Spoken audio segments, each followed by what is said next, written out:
we are tracking market tremors, insurance shockwaves, and the calculated billion-dollar gambles.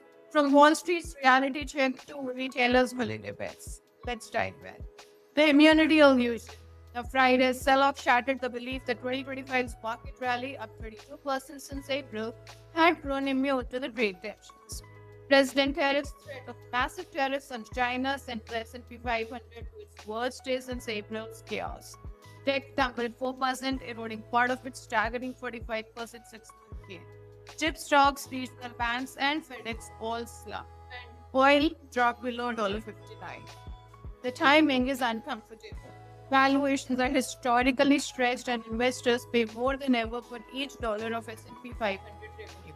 And meme stocks have proliferated in ways that we have not seen since 2021 zero interest rate days.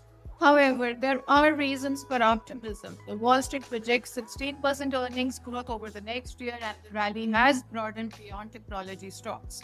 But as one strategist has noted, bull markets do not die of old age. They die of fright, and they are the most afraid of recession. Now, Friday suggests that investors are reconsidering whether the best case scenario that they've priced in is the only one on the horizon.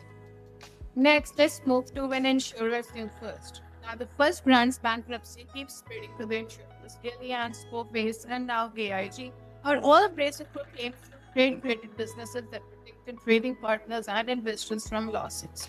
One fund manager has revealed that his insurer began producing First Brand's coverage almost a year before the $12 billion collapse.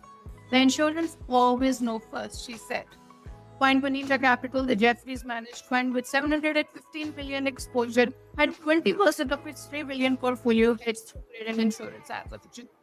Evolution Credit Partners also used credit insurance and hired Coface veteran in 2021. Now, whether this becomes another Greensill moment wherein the insurers have battled for nearly 5 years over the multi-billion-dollar payouts depends on the mitigation steps that have been taken and the willingness to engage in grinding legal disputes. The U.S. Justice Department opened an inquiry into this on Thursday. Now, the irony out here is that the trade credit insurers typically pay out just 40 cents per premium dollar, less than half the 90 cents in other insurance lines. This low payout ratio makes the business lucrative, and First Brands may just change the calculation dramatically.